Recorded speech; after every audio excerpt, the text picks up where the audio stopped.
வணக்கம். தருமபுரி டைம் செய்திகளுக்காக தமிழ்ச்செல்வன். தொடர்வது தலைப்புச் செய்திகள். ஒகேனக்கல் அருகே 3 தமிழர்கள் சுட்டுக் கொலை, சிபிஐ விசாரணை கோரி பாமக உண்மை கண்டறியும் குழு பேட்டி. தொடர்வது விரிவான செய்திகள்.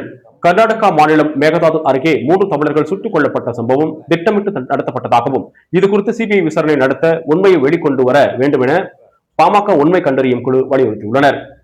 கர்நாடக மாநிலம் மேகதாது பகுதிக்கு அருகே 3 தமிழர்கள் சுட்டுக் கொல்லப்பட்டதாக கூறப்படும் சம்பவம் பெரும் அதிர்ச்சியையும் ஏற்படுத்தியுள்ளது. இந்த சம்பவம் தமிழகத்தின் ஒகேனக்கல் பகுதியில் இருந்து சுமார் 10 கிலோமீட்டர் தொலைவில் நடைபெற்றதாக தெரிவிக்கப்பட்டுள்ளது.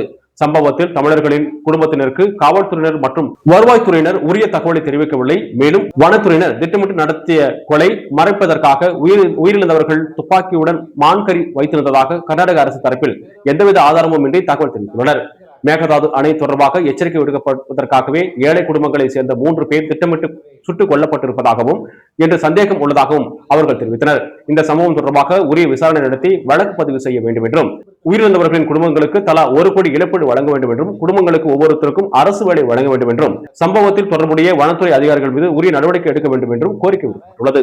இது குறித்து முன்னாள் சட்டமன்ற உறுப்பினர் வேலுசாமி மற்றும் SP வெங்கடேஸ்வரன் ஆகியோர் செய்தியாளர்களிடம் கூறுகையில், அப்பாவி ஏழை குடும்பங்களை சேர்ந்தவர்கள் மீது தாக்குதல் நடத்தியதாக கூறி பொய்யான காரணங்களை முன்வைத்து கொலை செய்ததாக சந்தேகம் எழுந்துள்ளது என்றும், கர்நாடகாவில் தமிழர்களுக்கு போதிய பாதுகாப்பு இல்லை, தமிழர்களின் பாதுகாப்பை உறுதி செய்ய வேண்டும் என்றும், இந்த சம்பவம் குறித்து சிபிஐ விசாரணை நடத்தி அதன் அறிக்கையின் அடிப்படையில் சட்ட ரீதியான நடவடிக்கை எடுக்க வேண்டும் என்றும், இதன் மூலம் தமிழர்களிடையே ஏற்பட்டுள்ள சந்தேகத்தை போக்க முடியும் என்றும், மேலும் இந்த சம்பவத்திற்கு தமிழ்நாடு முதலமைச்சர் இதுவரை கண்டனம் தெரிவிக்காதது வருத்தம் அளிப்பதாகவும் தெரிவித்தனர்.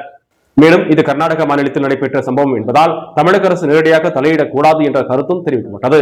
அதே நேரத்தில் உயிரிழந்தவர்களின் குடும்பங்களுக்கு நீதி கிடைக்கவும் உண்மை வெளிச்சத்திற்கு வரவும் மத்திய மற்றும் மாநில அரசுகள் உரிய நடவடிக்கை எடுக்க வேண்டும் என வலியுறுத்தப்பட்டது.